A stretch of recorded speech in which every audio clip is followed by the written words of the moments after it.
Durante 12 años el mundo fue un rumor apagado para mí. No era paz, era ausencia.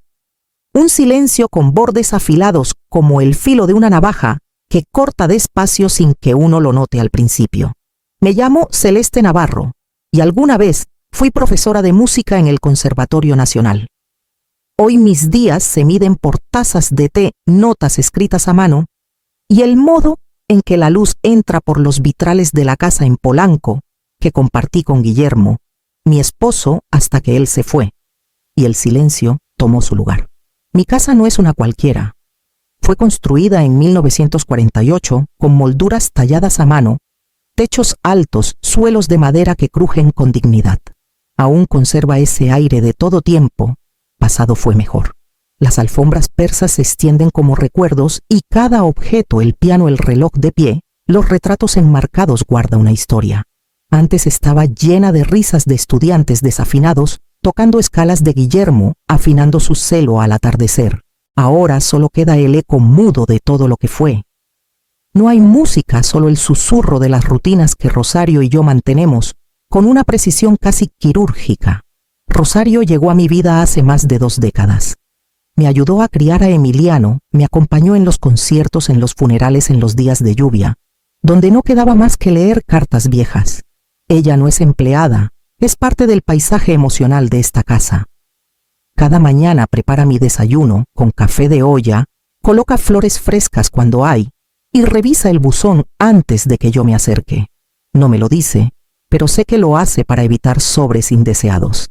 En esta casa, el tacto importa más que las palabras. Nos entendemos sin necesidad de hablar. Con ella, no hay que explicar nada. Aquel jueves, el cielo amaneció encapotado. Las jacarandas del Parque Lincoln estaban en plena floración y la ciudad olía a tierra mojada. Rosario entró con el correo en una bandeja de plata, como si trajera algo delicado. Yo estaba en el solarium hojeando un programa viejo de la Orquesta Sinfónica. Lo reconocí de inmediato, un sobre color marfil sin adornos, solo el sello del Instituto Neurológico de la Ciudad de México. Antes de abrirlo ya sabía qué contenía. Mi corazón no se aceleró. Más bien se detuvo un instante como si quisiera hacerse el sordo también. Mis dedos recorrieron el borde del sobre sintiendo la textura del papel. Lo abrí con lentitud como quien abre una partitura antigua. La cita estaba confirmada 18 de mayo, 7:45 de la mañana. El doctor Vargas realizaría el procedimiento del implante neuronal auditivo. Experimental sí, pero con resultados esperanzadores. El 80% de los pacientes recuperaba la audición completa en 6 meses. El resto, al menos parte. Lo suficiente para distinguir voces, para entender una risa sin leer labios, para escuchar una mentira. Doblé la carta con pulso controlado y la guardé bajo una pila de programas musicales justo en el cajón donde conservo las partituras que Guillermo escribió cuando todavía creía que el arte podía salvarlo todo. No se lo contaría a nadie, menos aún a Emiliano. No por orgullo, por necesidad. Mi hijo llama una vez por semana, a veces menos. Su voz siempre suena medida, como si hablara con una clienta anciana a la que tiene que rendir cuentas. Desde que perdí el oído, sus visitas se hicieron más cortas, sus gestos más escasos, su presencia más estratégica. Cuando viene sonríe claro, pero sus ojos están en otro lado. Siempre evaluando, siempre pensando en la siguiente jugada. Se sienta en el mismo sillón de cuero frente al ventanal. Comenta lo grande que está la casa para una sola persona, sugiere simplificar, vender, delegar. Y yo asiento, escribo algo en mi libreta y dejo que se marche creyendo que no he entendido, pero entiendo. Mucho más de lo que cree. Rosario me encontró ese día frente al piano con la carta aún escondida. Me preguntó con gestos si quería té. Le respondí que sí y cuando volvió me acerqué a ella con la mano temblorosa. Le firmé con lentitud: tengo una cita. Cirugía. Jueves. Su cara se iluminó, primero luego se nubló. Y Emiliano preguntó en señas. Negué con la cabeza. Prométeme que nadie sabrá. Ella dudó un segundo, pero luego asintió y se llevó la mano al pecho. Le doy mi palabra. Las tazas tintinearon apenas al posarlas sobre la mesa. Afuera el viento mecía las cortinas de encaje. Dentro de mí, una pregunta empezaba a germinar. ¿Y si no quiero volver al mundo que dejé atrás? ¿Y si el silencio, por cruel que sea, me ha protegido de verdades que no quiero oír? Pero entonces pensé en Emiliano, en su voz filtrada por ambición, en sus frases dichas con suavidad y llenas de cálculo, y supe que sí quería oír, no el viento, no los pájaros, no el chelo de Guillermo. Quería escuchar a las personas, quería escuchar a mi hijo, porque algo dentro de mí me decía que lo que él decía cuando creía que no podía oírlo, cambiaría todo. Esa noche, mientras Rosario lavaba la loza y la casa se sumía en su habitual murmullo de maderas viejas y relojes pacientes, me senté frente a la ventana del estudio con la libreta abierta y la pluma sin moverse. No escribía, solo pensaba. Pensaba en Emiliano, en cómo su voz, la que recordaba de niño, se había endurecido con los años. Antes era música, ahora era fórmula. Antes preguntaba, ahora dictaba. Pensaba también en lo que venía una cirugía en menos de una semana y un cambio que, si funcionaba, transformaría no solo mi oído, sino mi manera de mirar el mundo.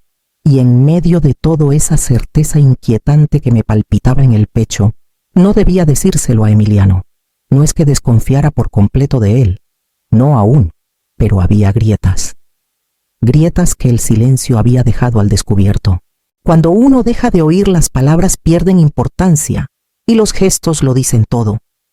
Los ojos que se desvían cuando creen que no entiendes. Las sonrisas que no alcanzan los labios. Las visitas apuradas que terminan en sugerencias disfrazadas de preocupación. Y si vendes la casa de Valle, ¿no sería más cómodo un departamento pequeño? ¿Has pensado en consolidar tus cuentas? Y aunque nunca lo decía abiertamente, lo leía en su rostro. Esta mujer ya no es útil. Esta casa ya no es suya. Era una sensación viscosa, difícil de definir, pero imposible de ignorar. Rosario apareció con una manta ligera y una taza de té de manzanilla. Me la colocó sobre las rodillas sin decir palabra. Se sentó frente a mí y esperó. Le firmé lento, no se lo diré a Emiliano. Sus cejas se arquearon. ¿Por qué le preguntaron sus manos? Dudé un momento, luego respondí. Quiero saber quiénes son cuando creen que no escucho. Rosario no insistió, solo asintió, y con esa dignidad que solo tienen las mujeres que han visto más de lo que cuentan, se llevó una mano al pecho y luego la extendió hacia mí. Lo juro, dijo. A veces no hacen falta firmas legales, ni testigos, ni sellos notariales. A veces una promesa entre dos mujeres basta para sostener el peso de un secreto. Pasaron los días como hojas secas barridas por el viento, cada uno marcado por una llamada telefónica que duraba menos de lo necesario. Emiliano nunca preguntaba cómo me sentía realmente. Preguntaba por los saldos, por el seguro, por si había llegado la factura del jardinero.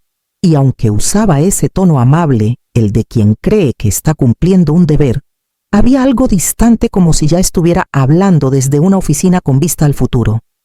Nunca desde el corazón. Una tarde Rosario me trajo el móvil con cara neutra. Es Emiliano. Asentí, puse el altavoz y dejé que la voz flotara por la habitación. Hola, mamá. Solo quería confirmar si el notario te mandó los papeles. Estoy intentando agilizar todo antes de julio porque ya sabes cómo son los trámites aquí. No espero respuesta. Continuó. También hablé con el banco.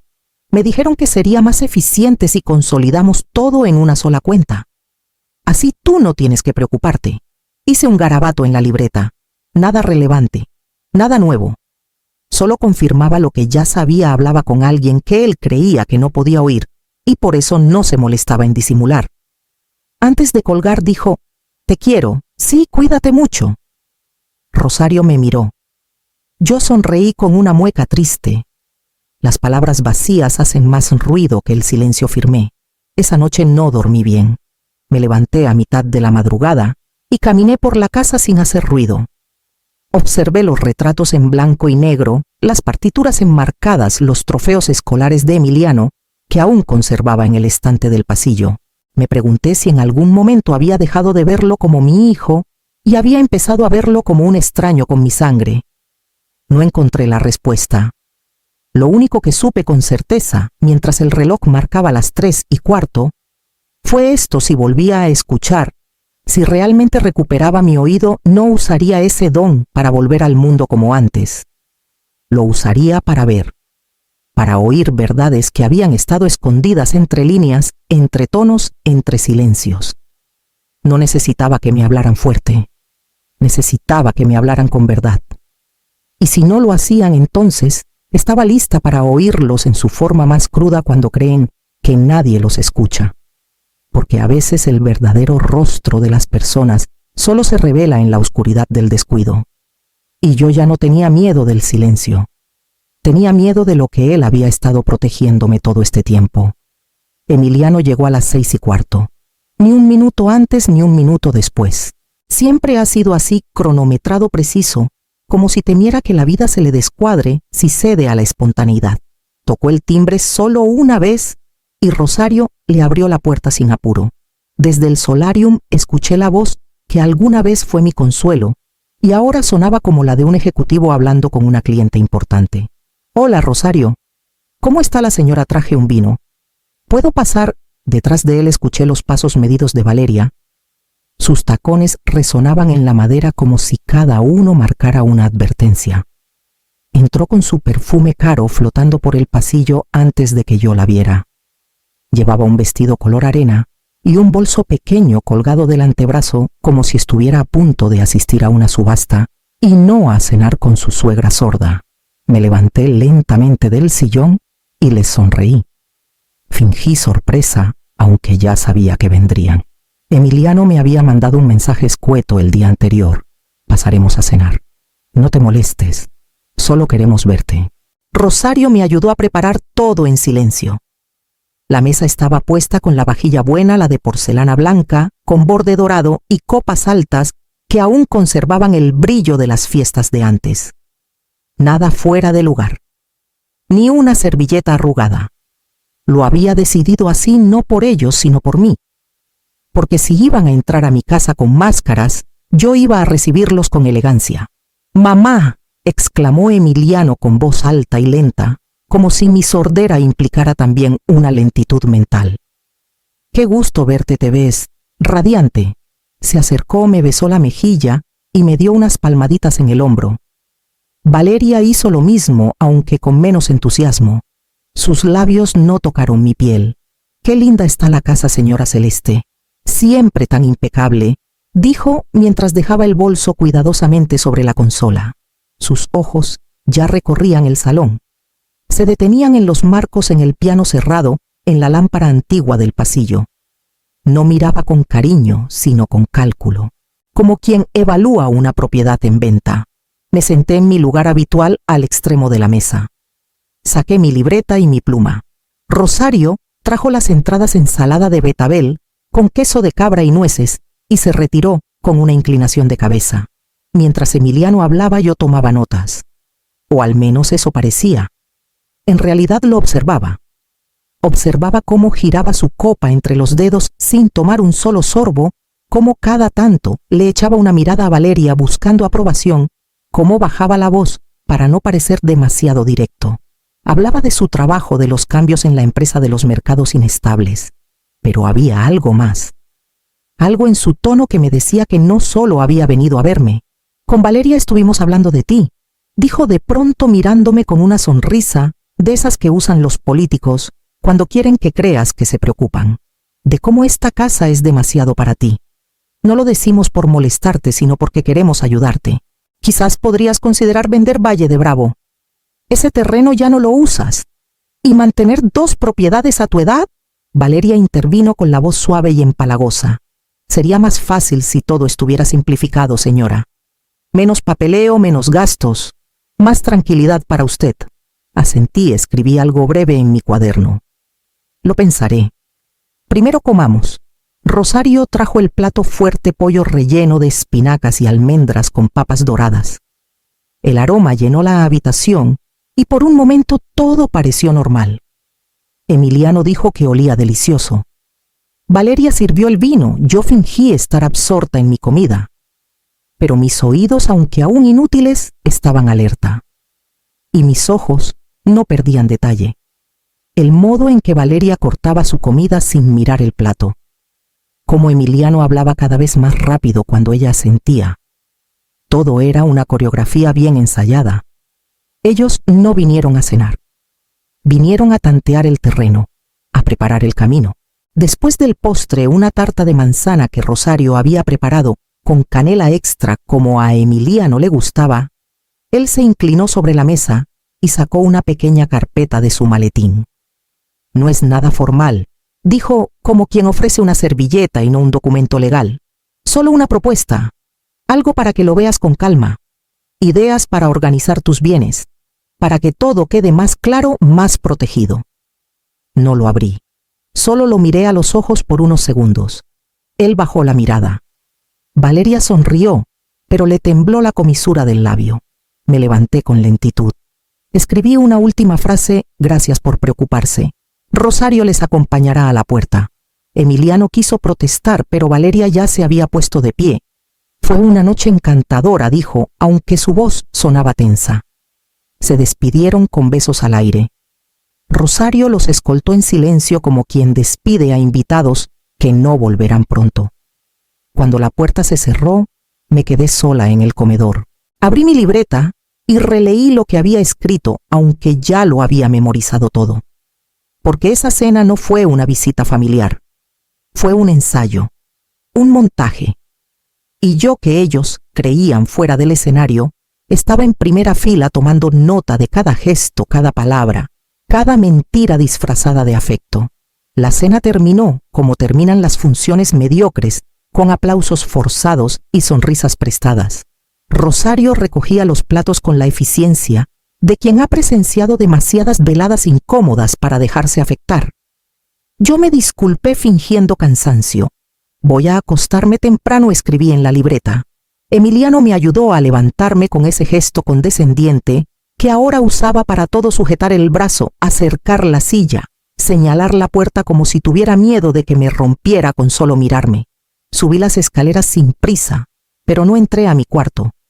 Me detuve en el descanso desde donde podía ver la entrada al comedor a través del arco. Las luces aún estaban encendidas, sus voces aún flotaban.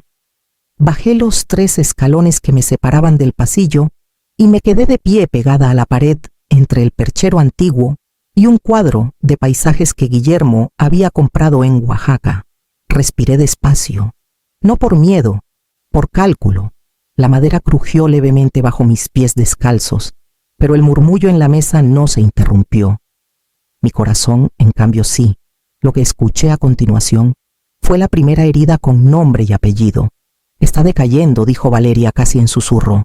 ¿Viste cuánto tardó en entender lo de Valle? Emiliano suspiró. Sí, y ni preguntó por los papeles. Está desconectada. Ya no le interesa. ¿Eso o no entiende? Da igual, dijo él con voz seca. No va a necesitar esta casa por mucho tiempo. Tenemos que mover todo antes de que la fundación intente intervenir. Si la herencia queda bloqueada, será un desastre legal. La fundación.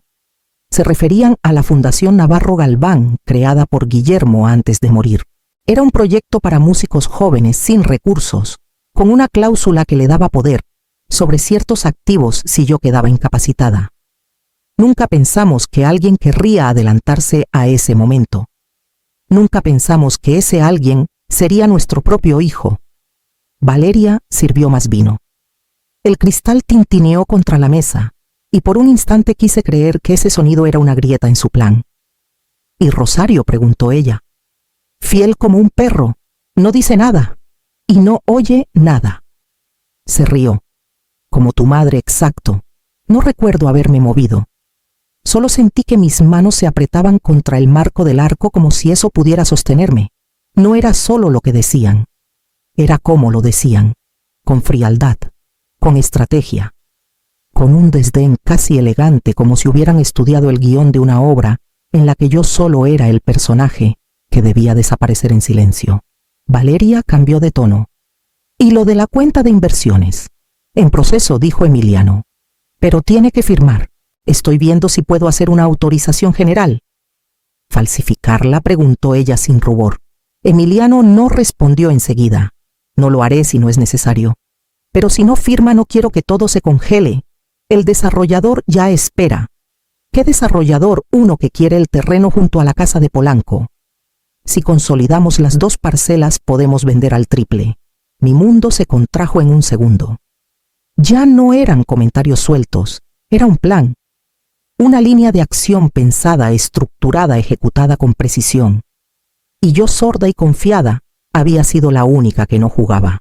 Volví a subir las escaleras en puntas de pie. Entré al cuarto y cerré la puerta con suavidad. Rosario apareció poco después con una taza de agua tibia y una mirada que decía más de lo que su boca hubiera podido articular. Le hice un gesto para que no hablara.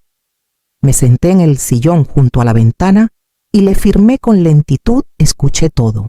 Su expresión no cambió, pero sus labios se apretaron como si contuviera un lamento. ¿Qué quiere hacer?, preguntó en señas. Tardé unos segundos.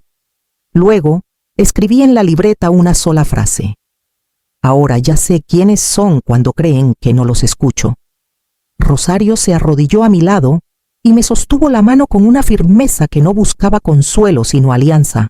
Entendí entonces que no estaba sola, que el silencio, por cruel que fuera, también había sido mi testigo, y que en ese mismo silencio se había gestado la traición.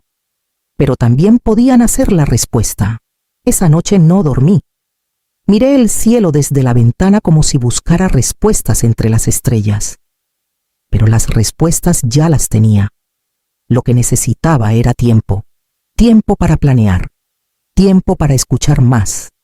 Tiempo para devolver palabra por palabra lo que me habían querido arrebatar en voz baja. Porque si pensaban que la sordera me había vuelto ciega, estaban a punto de descubrir cuán despierta podía estar una mujer cuando ya no tiene nada que perder. El hospital quedaba en la colonia Roma, en una calle tranquila con árboles viejos que daban sombra incluso en los días más crueles del verano. Rosario me acompañó desde temprano con su rebozo azul marino cruzado al pecho y los ojos más despiertos que nunca. No dijo una palabra durante el trayecto, no hacía falta. Sus manos apretaban el volante con la firmeza de quien sabe que está llevando a alguien al borde de algo irreversible.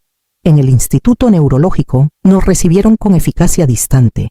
Me colocaron una pulsera con mi nombre, firmaron documentos que ya había leído hasta el cansancio y me hicieron pasar a una sala donde todo parecía blanco. Paredes, batas, luces, pensamientos. El doctor Vargas entró con una sonrisa cautelosa. Su voz era suave, neutral, casi musical. «Listos cuando usted lo indique, señora Navarro», asentí con una pequeña inclinación de cabeza, y él me colocó la mascarilla con la misma delicadeza con la que uno baja el volumen de un piano. La anestesia llegó como una niebla tibia. Antes de perder la conciencia por completo, pensé en Emiliano, en su voz torcida por la codicia, en la mía perdida hace años entre partituras olvidadas. Y justo antes de dormirme sentí algo nuevo, no miedo, sino deseo. Deseo de volver a escuchar, no por nostalgia, por necesidad. Desperté varias horas después en una sala tenue, rodeada por sonidos vagos que no lograba ubicar. Al principio creí que soñaba. Había un zumbido leve como el de un tubo fluorescente mal instalado. Luego, una secuencia rítmica constante que se convirtió en mi primer ancla, el pitido de un monitor cardíaco. Abrí los ojos, lentamente. Todo era borroso. Pero el sonido era real. El doctor Vargas apareció de nuevo, esta vez con los ojos brillantes detrás de sus lentes. ¿Me escucha?, preguntó. Su voz, más nítida que antes, resonó como una campana en una iglesia vacía. Asentí. No lloré. Solo respondí con un susurro que me sorprendió por su propia debilidad. Sí, lo escucho. Él sonrió como si acabara de presenciar un milagro. Me explicó que lo peor ya había pasado, que los días siguientes serían de ajustes, de readaptación, de paciencia, pero que la operación había sido un éxito. Yo apenas lo oía, no porque no pudiera, sino porque en ese instante solo pensaba en una cosa. Por primera vez en 12 años, escuchaba algo más que mi respiración. Horas después, Rosario entró con un ramo de alcatraces y los ojos rojos. Caminó despacio, como si el suelo ya no fuera del todo seguro. Se sentó a mi lado y me tomó la mano. ¿Funcionó?, preguntó con la voz temblorosa. Asentí. Sí, susurré. Funcionó. Ella rompió a llorar sin hacer ruido, como si quisiera respetar el espacio sagrado de ese momento. Yo la apreté fuerte. Luego, con la voz más firme, añadí: pero no le decimos a nadie. Rosario frunció el ceño. Todavía no negué con la cabeza. Déjalos creer que sigo sorda. Guardó silencio unos segundos. Luego asintió. Como usted diga. Era más que una orden. Era un pacto.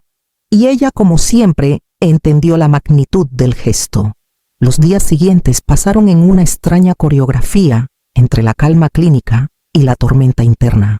Los sonidos me llegaban en capas, primero el roce de las sábanas, luego los pasos del personal en los pasillos, después el silbido metálico de una cafetera lejana. Todo me parecía nuevo y antiguo a la vez, como reencontrarse con un idioma que uno no sabía que hablaba. Cada tono, cada eco, cada suspiro me enseñaba algo sobre mí misma. No solo estaba oyendo con los oídos, estaba oyendo desde dentro.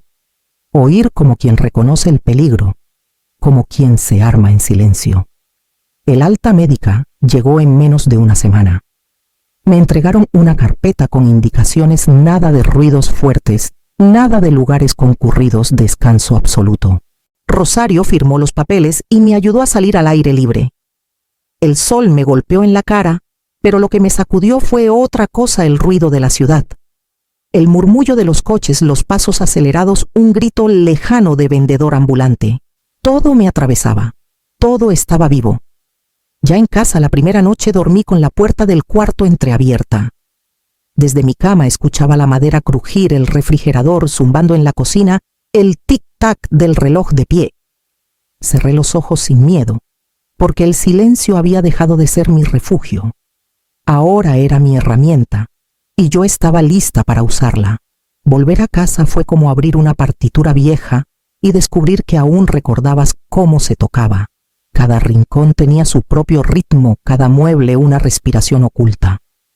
Pero lo que más me sorprendía no era lo que escuchaba, sino lo que antes no había notado: el zumbido del refrigerador, los pasos suaves de Rosario sobre las baldosas, el sonido de mis propias manos al frotarse. Todo era nuevo, todo era familiar. Esa mañana Rosario me preparó el desayuno en silencio, como de costumbre. Solo que ahora podía oír cómo el cuchillo cortaba la mantequilla, cómo el pan crujía en la tostadora. Cuando dejó la taza de café en la mesa, me miró como quien entrega una carta sellada con respeto y precaución. ¿Cómo durmió?, preguntó. Respondí con un susurro, escuchando. Ella asintió, entendía que no me refería solo a los ruidos. Después de desayunar, caminé lentamente hasta el estudio. Dejé la puerta entornada y me senté en el sillón bajo la ventana donde solía corregir partituras en otra vida. A los pocos minutos el teléfono fijo sonó. Rosario lo contestó desde la cocina. Escuché su voz breve, su forma de pasar la llamada, con esa amabilidad firme que la caracterizaba. Luego entró al estudio, me guiñó un ojo y colocó el auricular sobre la mesa. Presioné el botón de altavoz y me alejé unos pasos sin hacer ruido.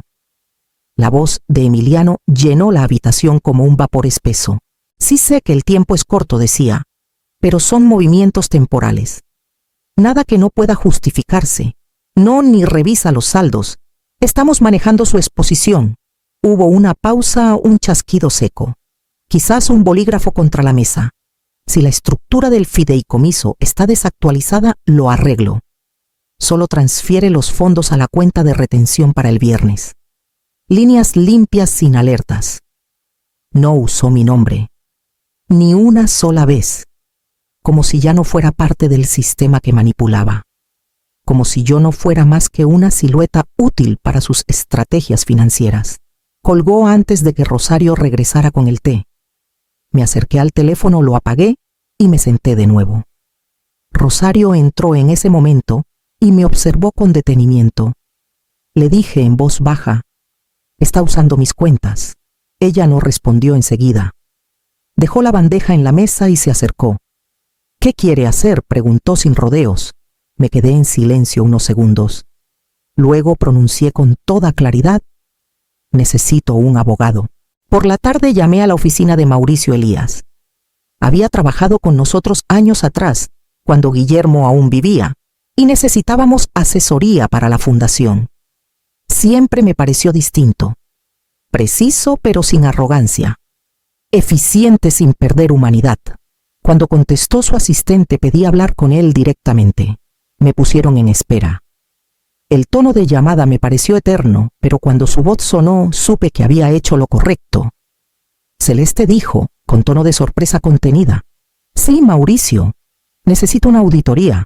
Privada. Discreta». «¿De qué tipo?», preguntó, aunque sospecho que ya intuía la respuesta. «De cada cuenta, cada activo, cada movimiento que lleve el nombre de Emiliano».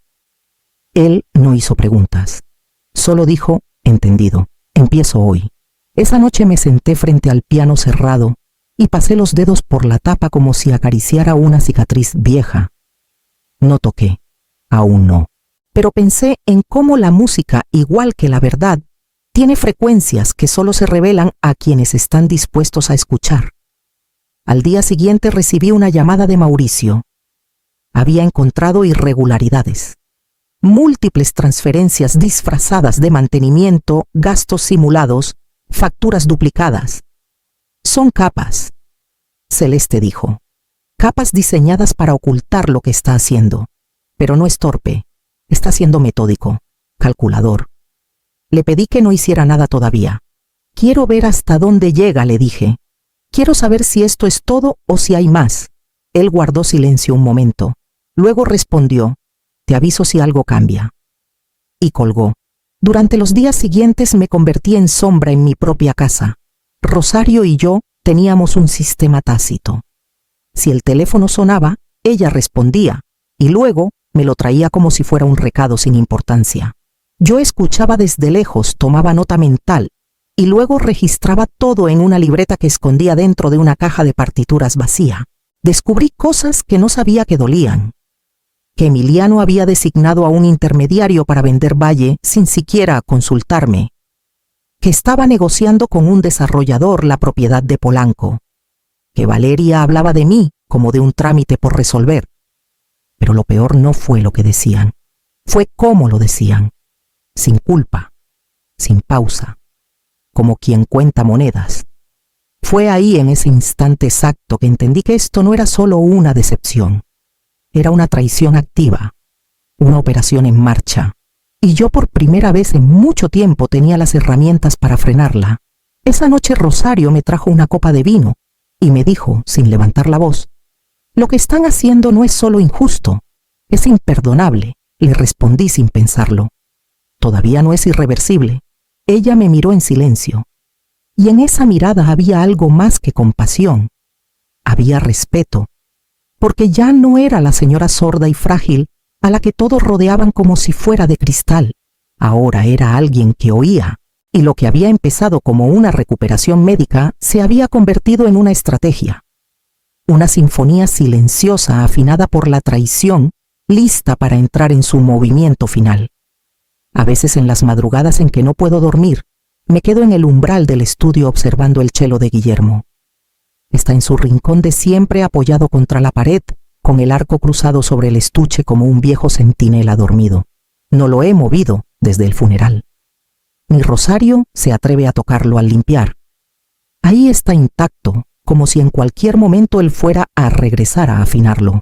Pero ahora, más que recordarme a Guillermo, me recuerda a Emiliano, a ese niño flaco y serio que a los 8 años pidió su primer instrumento, no por capricho, sino porque el sonido me duele bonito, dijo una vez.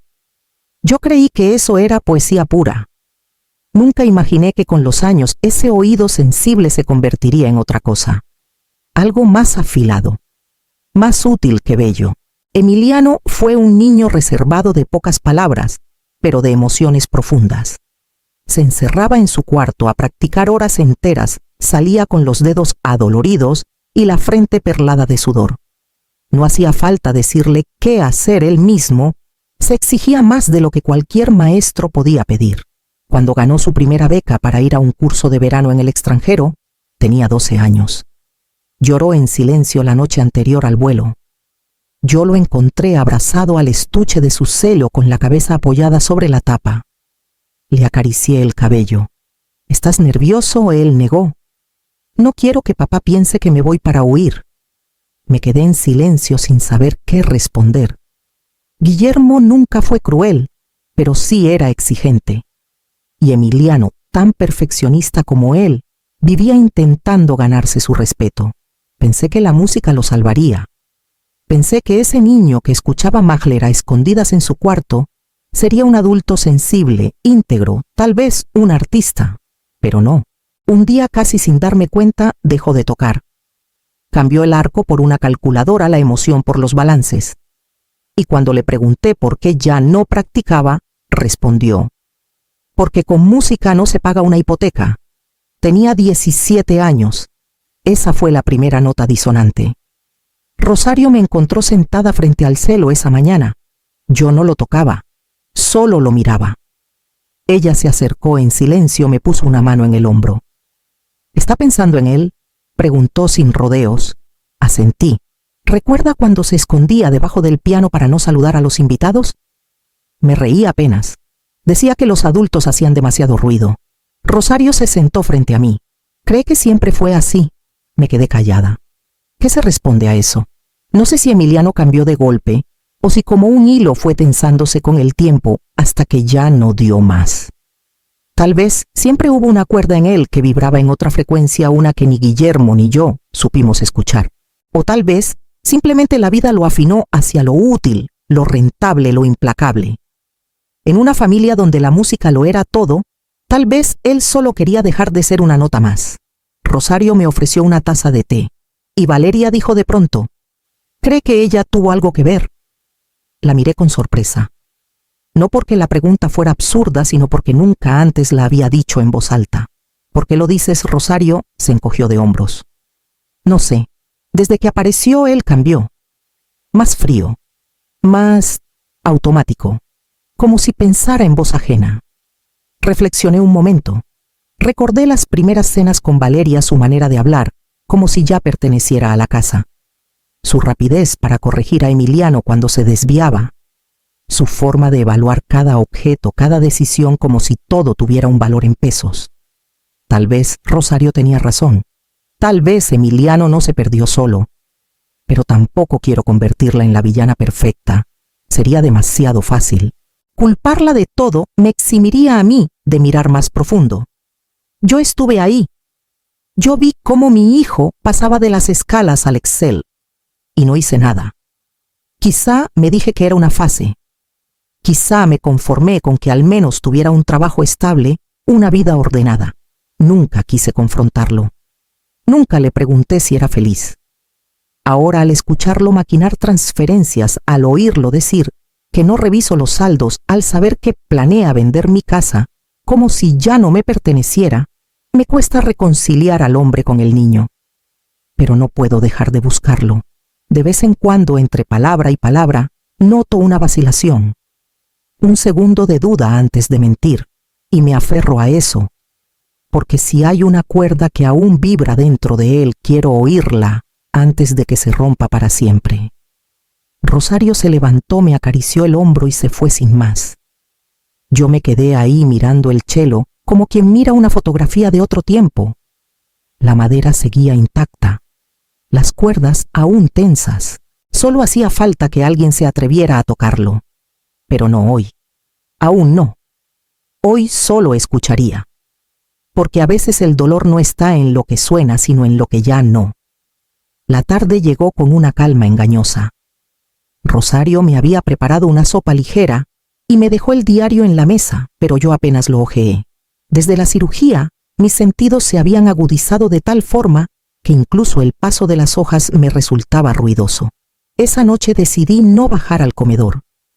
Me recosté en el estudio en el viejo sillón tapizado con lino marfil, con los audífonos puestos solo por protocolo para atenuar el murmullo de la ciudad. Dejé la puerta entreabierta como quien deja una rendija para el mundo, o para la verdad. Escuché la llave en la cerradura justo después de las 8. Rosario no esperaba visitas, así que supe que era Emiliano. Lo reconocí por la manera en que arrastraba apenas el pie derecho al entrar. un tic desde la adolescencia, de cuando cargaba su estuche de celo demasiado apretado. Valeria venía con él.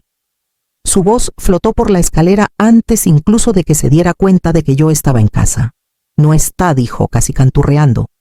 O duerme o finge, pero da igual. Escuché cómo dejaban algo sobre la mesa del comedor. Papeles, seguramente. Documentos con letra pequeña y promesas envenenadas. Emiliano no dijo nada. Caminaba en silencio, pero su respiración era distinta, breve, contenida, como si llevara algo atragantado. ¿De verdad piensas que se da cuenta de algo?, continuó ella divertida. Es como tener una mascota muda con una mansión. No se queja, no pregunta, no firma, solo está. El golpe fue seco, sin advertencia. Una frase lanzada al aire como una pedrada contra vidrio.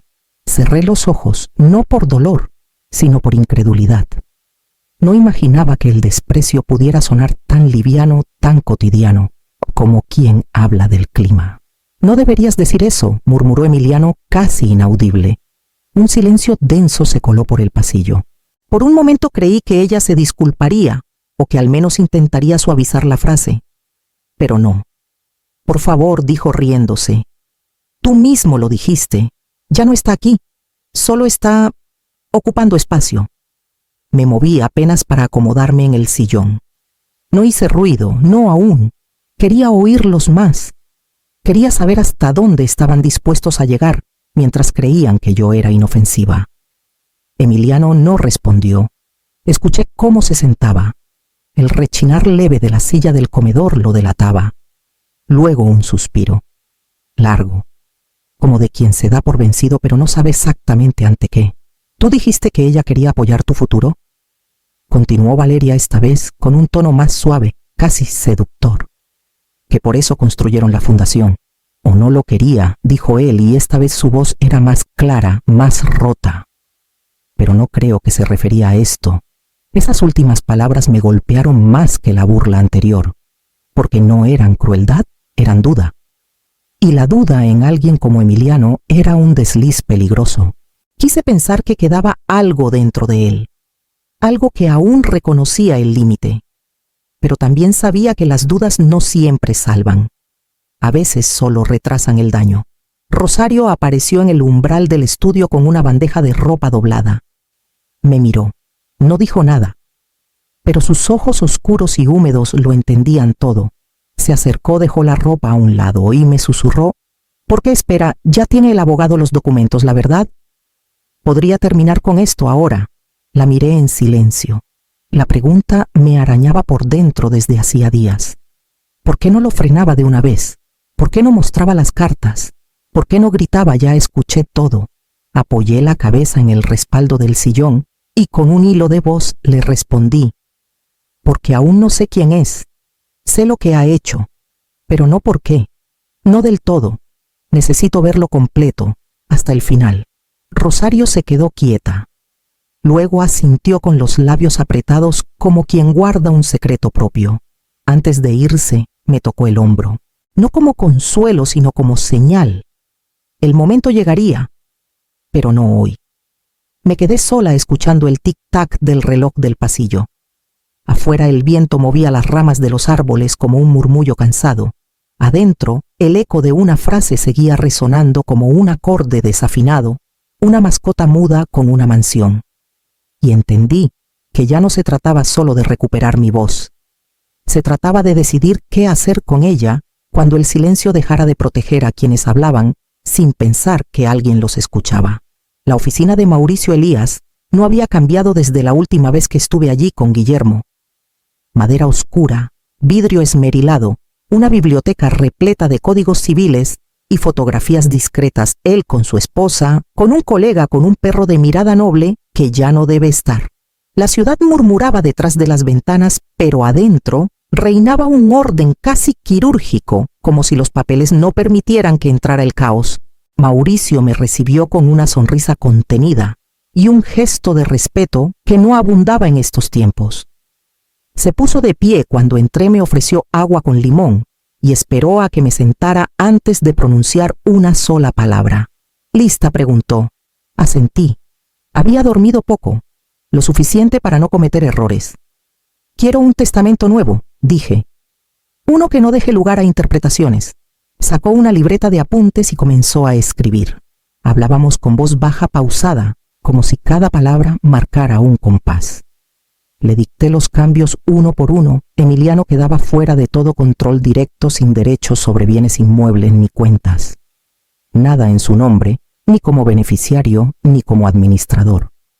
En su lugar, establecí 3 fideicomisos, uno para la Fundación Navarro Galván, otro para becas de jóvenes músicos de bajos recursos y un tercero para crear una residencia artística en la Casa de Valle. Mi casa de Polanco sería donada tras mi muerte a una red de mujeres que apoyan a sobrevivientes de abuso financiero en la vejez. Quiero que la música que no salvó a mi hijo sirva al menos para salvar a otros, dije sin amargura. Solo con una serenidad que me había costado semanas conquistar. Mauricio no hizo preguntas innecesarias. Solo levantó la vista cuando llegamos al último punto. ¿Desea dejarle algo a Emiliano? Lo pensé un instante. Solo la constancia de lo que intentó hacer. Que quede por escrito archivado sin posibilidad de negarlo. Mauricio escribió sin pestañear. ¿Y Valeria, ella, no existe en mi historia legal? Nunca existió. Salimos del despacho justo al mediodía. El sol reflejaba en los ventanales de los edificios y el ruido del tráfico se me antojó casi festivo. Crucé la calle con Rosario a mi lado en silencio, con los documentos guardados en una carpeta de cuero. Caminamos despacio, como si llevara algo frágil que necesitara tiempo para asentarse. No hablamos hasta llegar a casa. Cuando Rosario cerró la puerta detrás de mí, por fin preguntó, ¿ahora sí? ¿Ya puede descansar? Me quité los zapatos y me dejé caer en el sofá. No todavía. Rosario frunció el ceño. ¿Qué falta? Ya tiene los papeles, ya sabe la verdad, ya está lista. ¿Por qué espera? La miré con cansancio, pero también con una ternura antigua. Rosario no entendía del todo. Ella me quería bien, me quería a salvo. Pero lo que yo buscaba no era venganza, ni siquiera justicia. Era comprensión, no del sistema, de Emiliano, porque aún no sé si él tiene salvación, respondí. Rosario me miró con los ojos entornados. Y si no la tiene, entonces no habrá arrepentimiento, solo certeza. Y usted necesita eso, sí, dije, porque lo cargué en mi vientre, porque le enseñé a escuchar el mundo, porque alguna parte de mí se niega a creer que todo lo que fue se haya convertido solo en lo que es. Rosario no insistió. Se fue a la cocina y me dejó sola. Yo abrí la carpeta y pasé los dedos por los márgenes del Nuevo Testamento. Las letras aún frescas, el papel con ese olor entre tinta y decisión. En ese momento sentí una punzada. No era dolor, era otra cosa, una especie de duelo, no por la pérdida de un hijo, sino por la pérdida de una idea, la idea de que el amor por sí solo basta para redimir a alguien. Guardé los documentos en el segundo cajón del escritorio, el que nadie toca desde que murió Guillermo. Cerré con llave. Me serví una copa de vino y me senté frente a la ventana donde los árboles del Parque Lincoln se mecían con lentitud. El mundo afuera seguía su ritmo. Adentro todo estaba en pausa.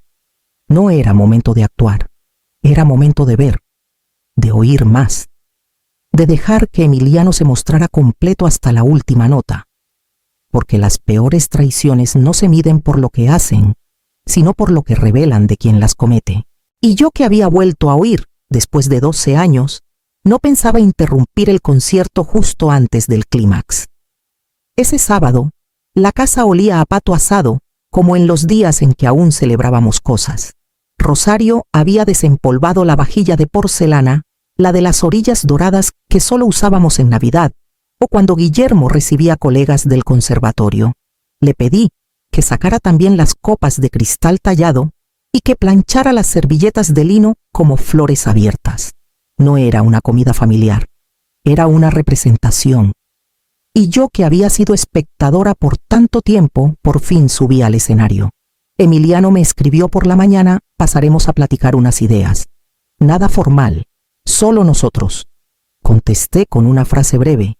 Aquí estaré. Rosario arqueó una ceja al ver el mensaje, pero no dijo nada. Solo preparó todo con su silencio cómplice. Elegí un vino tinto añejo, uno de los pocos que aún quedaban de la cava que Guillermo cuidaba como un santuario. Sabía que Emiliano no resistiría a abrirlo. Lo conocía, mejor de lo que él creía. Llegaron puntuales. Valeria vestía un conjunto verde esmeralda que parecía recién planchado por un equipo de asistentes invisibles. Emiliano traía un saco oscuro, camisa clara sin corbata. El look estudiado de quien quiere parecer informal, pero viene con agenda. Se saludaron como siempre, besos al aire, sonrisas de vitrina. Yo los conduje al comedor sin hacer demasiadas cortesías. Rosario sirvió el almuerzo sin comentarios. Pato con puré de manzana, espárragos al limón y pan de masa madre aún tibio. Nadie habló de la comida. Valeria apenas probó bocado. «Has hecho tanto, mamá», dijo Emiliano después de un par de sorbos de vino. «Esta casa, todo esto es mucho para una sola persona. Déjanos cuidarte ahora. Solo unas firmas para facilitar las cosas. Nada cambiaría en tu día a día». Valeria asentía con la cabeza ladeada, como si el peso de la responsabilidad también la agotara. «Sería solo para quitarte la carga», añadió con voz melosa. «Todo seguiría en tu nombre, claro, pero nosotros podríamos manejar lo tedioso, los impuestos, los pagos, las decisiones difíciles». Yo asentí, tomé la copa y bebí un sorbo. Luego escribí en la libreta: «Primero disfrutemos el postre». Rosario trajo un pastel de chocolate con cerezas y lo colocó en el centro de la mesa como si fuese un trofeo. Emiliano sonrió. «¿Te acuerdas? Es el mismo que hacías cuando presentabas recitales». Rosario no respondió. Cortó las porciones en silencio. Cuando terminó el pastel, Emiliano sacó del maletín una carpeta de cuero negro. La colocó sobre el mantel con la misma delicadeza con que se sirve un plato caro. «Mandé preparar esto por si te sentías lista. Lo revisamos con un colega. Transferencias estándar limpias. La casa, la de Valle, las cuentas de inversión. Todo con orden». Pasé los dedos por la carpeta sin abrirla. Luego levanté la vista y miré a ambos. Me observaban con esa mezcla de expectativa y superioridad que solo tienen los que creen que ya ganaron. «¿Por qué tanta prisa por quitarme lo que no es tuyo?», pregunté en voz alta. El silencio cayó como una ola. Valeria palideció. Su copa tembló entre los dedos, la soltó sin querer y ésta cayó de lado golpeando el mantel antes de rodar hacia el borde. No se rompió, pero el vino se derramó como una mancha lenta sobre la mesa. «Tú puedes escuchar», susurró Emiliano. Asentí. «Desde hace más de una semana». Valeria buscó una servilleta mientras evitaba mi mirada. Yo no me moví. Había esperado ese momento demasiado tiempo como para romperlo con gestos inútiles. Escuché cada palabra, las llamadas, los planes, las burlas sobre mi silencio, todo. El color desapareció del rostro de Emiliano. Se recargó en la silla la carpeta aún entre nosotros. Nadie dijo nada durante varios segundos. Ni el reloj del pasillo se atrevió a sonar. Entonces toqué suavemente el borde de la mesa y hablé de nuevo. «Ahora que hablamos con honestidad, empecemos de nuevo». El timbre sonó justo en ese instante. Rosario se asomó desde el pasillo. Yo asentí una sola vez. «Déjalos entrar». Mauricio apareció en la entrada con su maletín y ese cansancio silencioso que solo llevan los que ya saben demasiado. Saludó con una cortesía medida a Emiliano y Valeria, que seguían congelados en sus sillas. Rosario cerró la puerta detrás de él y desapareció. «Traje los archivos», dijo Mauricio, como me indicó. «Póngalos en la mesa», dije sin mirarlo. Aparté los platos de postre y desplegué los documentos con lentitud. Durante los últimos 7 días, continué, escuché cada llamada, cada conversación susurrada, cada mentira dicha con una sonrisa. No dije nada. Quería estar segura. Mauricio confirmó el resto. Mauricio abrió el registro con la eficacia de un cirujano. Transferencias no autorizadas por un monto de 35 millones de pesos, disfrazadas como gastos de mantenimiento y servicios externos. Fechas, montos y cuentas listadas. Emiliano se puso de pie de golpe. No es lo que piensas. Era reubicación a corto plazo. Un manejo temporal. Intercambio con desarrolladores, pregunté. Promesas de condominio de lujo. Al lado Valeria tragó saliva. Esto es muy repentino. Tal vez deberíamos hablarlo en privado. Me volví lentamente hacia ella. Te reíste de mí. Me llamaste una mascota muda. Lo viste hacerlo y lo alentaste. No te vas todavía. Emiliano alzó la voz quebrado. Por favor, mamá. ¿No entiendes? Pensaste que nunca te oiría, dije sin gritar. Pensaste que el silencio era permiso. Mauricio sacó el Nuevo Testamento y lo colocó frente a mí. Esta es la versión corregida, anunció. Lo miré sin tocarlo. Emiliano queda fuera de todo control e influencia. La herencia irá a fundaciones musicales. Esta casa será residencia de becas. Mi legado no será negociado en servilletas manchadas de vino. Emiliano me miró sin palabras. Ya no había estrategia en sus ojos, solo vacío. ¿Me estás eliminando?, murmuró. Lo observé largo rato. No, tú lo hiciste solo. Rosario apareció en el umbral con 2 abrigos doblados sobre el brazo. Déjalos ir, le dije. Ya tomaron suficiente. No se despidieron. Emiliano recogió los papeles que Mauricio le dejó, asintió con la mandíbula tensa y salió sin mirarme a los ojos. Valeria lo siguió con los labios apretados, los tacones sonando como puntos finales sobre el mármol. Rosario cerró la puerta sin ceremonia. Y por fin la casa respiró. Me quedé de pie unos segundos observando la mesa. La mancha de vino aún estaba fresca sobre el mantel, como una firma involuntaria de lo que acababa de ocurrir. El aire olía a madera, a documentos abiertos, a verdad sin filtro. El silencio que tanto había temido durante años ahora era mío. No para esconderme, sino para habitarlo. Emiliano volvió 3 días después. Rosario me avisó que estaba en la puerta solo. Le pedí que lo dejara pasar. No traía maletín esta vez, ni corbata. Solo una camisa desabrochada en el cuello y los ojos hinchados, como si el sueño lo hubiese abandonado de pronto. Entró sin decir nada, se sentó frente a mí en la sala y esperó. Yo no lo invité a hablar. Él tampoco lo pidió. No era mi intención hacerte daño, empezó por fin. Solo pensé que tú ya no estabas pendiente, que preferías que alguien más se encargara. No respondí. Lo observé con calma. El mismo rostro que besaba mis mejillas al volver de la primaria, el mismo que lloró escondido cuando murió su perro, ahora tenía arrugas nuevas. No de la edad, de decisiones. Lo del dinero continuó, no era robo. Era un manejo temporal. Sí oculté cosas, pero no te estaba quitando nada. Iba a devolvértelo todo. Solo necesitaba tiempo. Tiempo, repetí por primera vez en voz alta. ¿Y cuándo pensabas decírmelo? ¿Antes o después de vender mi casa? ¿Antes o después de llamarme carga? Emiliano bajó la mirada. Sus dedos jugaban con el dobladillo de la manga como cuando era niño y se sabía en falta. Valeria exageró, murmuró. Y entonces, como si la hubiera invocado ella, apareció en el umbral. Nadie la había invitado, pero ahí estaba con su perfume fuerte y su voz aún más. ¿Ahora te vas a poner sentimental?, dijo sin saludar. Después de todo esto, vas a llorar como si fueras el hijo perfecto. Emiliano se puso de pie molesto.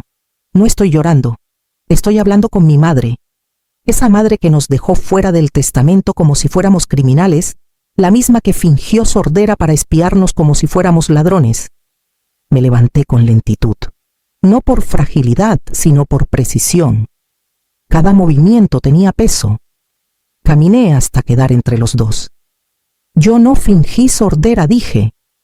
Fingí no haber escuchado lo que no querían que oyera. Y eso no me convierte en traidora. Solo me dio tiempo. Tiempo para entender. Valeria bufó cruzándose de brazos. Muy poético todo. Pero al final solo hiciste lo mismo: cortar, borrar, excluir. La miré sin enojo, sin odio, con esa claridad que solo llega cuando ya no hay nada que defender. Me eliminaron ustedes hace tiempo. Solo estoy formalizando el acto. Emiliano cerró los ojos un instante, como si esa frase le pesara más que todo lo demás, como si por primera vez comprendiera que no era solo el dinero lo que había perdido. No quería esto, dijo, más para sí que para mí. Yo solo quería sentir que tenía control. El control, respondí, no se gana por tener llaves o firmas. Se gana por estar presente, por mirar a los ojos, por respetar. Y tú, hijo, hace años que no me mirabas de verdad. Valeria soltó una risa seca. Esto es una obra de teatro, una comedia trágica de madre dolida. Pero el mundo real no funciona con emociones. Tienes razón, dije. El mundo real funciona con hechos. Por eso lo puse por escrito. Y por eso ustedes dos ya no tienen nada que negociar. Emiliano no respondió. Caminó hacia la puerta con pasos lentos, como si cada paso fuera un acorde final. Antes de salir, giró la cabeza. ¿Puedo venir a verte aunque no sea por negocios? Lo miré sin ternura, pero sin dureza. Puedes venir si un día quieres hablar como hijo, no como heredero. Valeria lo jaló del brazo, pero esta vez él no se dejó llevar. Salieron juntos pero separados. Rosario desde la cocina me observaba. No dijo nada. Solo sirvió té y lo dejó frente a mí. Me senté de nuevo, esta vez sola, y tomé el primer sorbo con las manos firmes. Lo peor ya no era lo que habían hecho. Lo peor era lo que yo había dejado pasar. Pero eso se había terminado. Ahora todo estaba dicho. Ahora sí el hijo que inventaron había sido desmontado. Y quizás, solo quizás, quedaba espacio para descubrir si todavía quedaba algo del hijo que había amado de verdad. Rosario cerró la puerta con suavidad, como quien apaga la luz de una habitación que ya no se va a usar. Ni un portazo, ni un suspiro. Solo el clic seco de la cerradura y el silencio que siguió después. Desde el pasillo, la escuché quedarse unos segundos quieta, como asegurándose de que realmente se habían ido. Luego, sus pasos se alejaron hacia la cocina, y la casa por primera vez en mucho tiempo se sintió mía. No vacía, no triste, solo mía. El comedor aún conservaba los rastros de la última conversación, la carpeta intacta sobre el aparador, una servilleta arrugada sobre la silla que ocupó Valeria, la copa sin lavar, que Emiliano no se atrevió a terminar. Todo permanecía tal como lo habían dejado, como si su presencia aún flotara entre los muebles, atrapada en el eco de lo que no se dijo. Caminé despacio recogiendo las piezas de esa escena final. No por necesidad, sino por ceremonia. Guardé la carpeta en un cajón, tiré la servilleta, lavé la copa. Luego abrí las ventanas y dejé entrar el aire fresco. Era una tarde templada, con ese sol tímido que acaricia en lugar de quemar. Afuera los árboles del Parque Lincoln se mecían al ritmo del viento y por un momento todo pareció simple otra vez. Me senté en el sofá con una taza de té que Rosario había dejado a mi lado sin decir palabra. Ella no volvió a mencionarlos. Ni Emiliano, ni Valeria, ni siquiera el testamento. Como si el nombre de ellos fuera parte de una melodía que ya no valía la pena repetir. No era silencio por evasión, era respeto, y yo lo agradecí. Mientras bebía el té, pensé en la palabra perdón. No como promesa, sino como pregunta. ¿Realmente necesitaba perdonarlos para encontrar paz? ¿O bastaba con comprender? Me di cuenta de que lo que sentía no era odio, ni siquiera rabia. Era claridad. Como si al oírlos durante semanas sin que ellos lo supieran, me hubieran regalado sin querer la versión más cruda de sí mismos. Y al verla completa, sin adornos, sin ediciones, ya no me quedaba nada que esperar. Esa era la verdadera despedida. Me levanté y recorrí la casa como si fuera una visitante. Toqué el respaldo de las sillas, pasé la mano por la superficie pulida del piano, acaricié las molduras de las puertas. No buscaba consuelo. Buscaba confirmar que nada había cambiado y sin embargo todo era distinto, porque esta vez no me dolía estar sola. Me aliviaba. Rosario me encontró en la biblioteca, ordenando algunos libros viejos. Me observó un instante antes de hablar. ¿Quiere que retire sus cosas?, preguntó en voz baja. Las de Emiliano asentí. No, que se queden, por ahora. Ella no insistió. Se limitó a asentir y con esa eficiencia silenciosa que la caracteriza, se puso a desempolvar las repisas. Más tarde, mientras el sol comenzaba a inclinarse, detrás de los edificios, y la luz se filtraba en ángulos dorados, abrí una libreta nueva. No la misma donde anotaba sus mentiras ni la que guardaba las frases de los abogados. Una libreta limpia, de papel grueso y sin rayas. Escribí solo una línea. El adiós más elegante es aquel que no necesita cerrarse con llave. Solo basta con no volver. La copié en una hoja más pequeña, la recorté con cuidado y la pegué en el interior de una caja donde guardo cartas antiguas, partituras y fotografías que no muestro a nadie.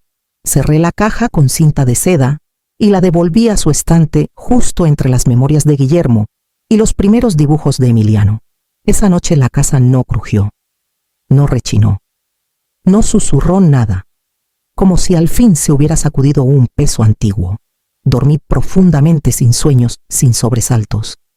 Y al despertar, lo supe con certeza: la paz no había llegado de golpe, ni envuelta en grandes decisiones. Había llegado en pequeños gestos, en una puerta cerrada sin estruendo, en un mantel limpio, en una conversación que no hacía falta tener nunca más. No era una victoria, pero tampoco era una pérdida. Era lo que quedaba después de mirar la verdad de frente y seguir de pie. Era el adiós que una madre se da a sí misma cuando entiende que soltar no es olvidar. Es recordarse que su historia, por dolorosa que haya sido, no la escribe nadie más. Esa mañana desperté con la sensación de que algo dentro de mí había cambiado. El cielo seguía gris, los árboles del parque se mecían igual, pero por dentro algo respiraba distinto. Abrí las ventanas. No puse música, solo dejé que la casa hablara.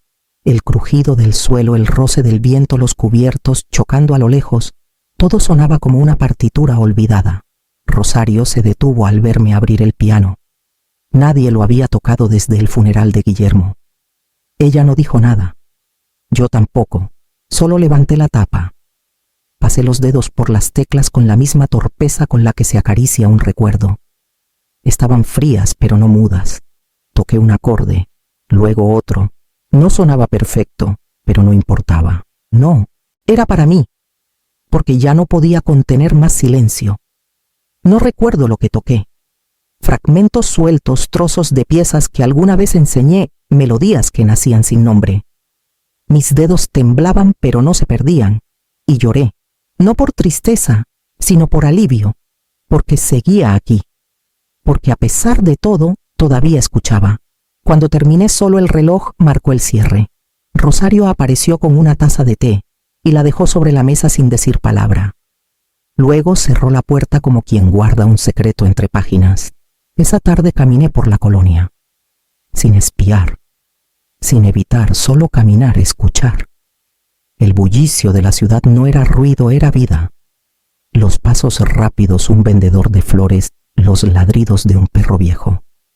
Cada sonido encajaba. Sentada en una banca del parque Lincoln, cerré los ojos. Todo tenía lugar. Y por fin, yo también. Regresé al anochecer. Rosario regaba las plantas. Me miró y dijo: «Le hizo bien, ¿verdad?» Asentí. Me hizo bien recordar que la vida también suena cuando uno se calla y escucha. Antes de dormir toqué una sola nota en el piano, la misma que había tocado el día que enterramos a Guillermo. Pero esta vez no fue despedida, fue comienzo. Dejé la tapa abierta. Que respire, pensé, como yo, como esta casa, como los sonidos de antes que nunca se fueron. Solo esperaban que yo volviera, y esta vez volví. El periódico llegó temprano. Rosario lo dejó junto a mi taza de té con una doblez en la sección cultural. No dijo nada. Solo el aroma del pan tostado y el jazmín recién regado nos acompañaba. Lo abrí sin apuro. Entre titulares apagados, uno captó mi atención: un maestro poco común en Iztapalapa. Allí estaba Emiliano en una foto en blanco y negro, sentado frente a jóvenes en uniformes gastados, con un chelo rayado en las manos y una sonrisa real, sin máscaras. Leí cada línea como si buscara restos de algo perdido. Enseñaba sin cobrar con paciencia, traía instrumentos usados y escuchaba. No aparecía mi nombre ni mención alguna de la casa de la familia de lo que pasó. Solo una cita suya al final. La música sirve más cuando no exige perfección. Solo escucha. Cerré el periódico sintiendo una cuerda ceder dentro de mí. No alivio ni tristeza. Algo más fino. Como si una tensión vieja por fin soltara el aire. Fui al estudio. El cello de Guillermo seguía allí. No lo toqué. Solo lo miré pensando en Emiliano a los 12 años, afinando obsesivamente creyendo que podía controlar el mundo. Tal vez este hombre, el del aula con ventanas rotas, era el hijo que nunca llegué a conocer. Tal vez no era tarde para que él también se escuchara a sí mismo. Rosario entró con fruta. Lo vio, preguntó, asentí. Y ahora nada respondí. No lo buscaré. Pero si algún día llama, ya no decidiré desde el vacío, sino desde la verdad. Más tarde toqué una pieza en el piano, una que él amaba de niño. Me equivoqué, no importó. Rosario me escuchaba en silencio, y por primera vez no sentí que debía hacerlo bien. Solo hacerlo. Guardé el recorte en una caja con otras memorias, una foto de Guillermo, un dibujo de Emiliano, una partitura inacabada. Cerré la caja con calma. No como quien cierra una herida, sino como quien acepta que hay lazos que no se rompen. Solo cambian de forma. Esa noche con la ventana abierta escuché una melodía lejana. Tal vez mal afinada, tal vez no, pero suficiente para hacerme sonreír, porque quizá, solo quizá, él también había empezado a escuchar. Y eso ya era suficiente música para mí.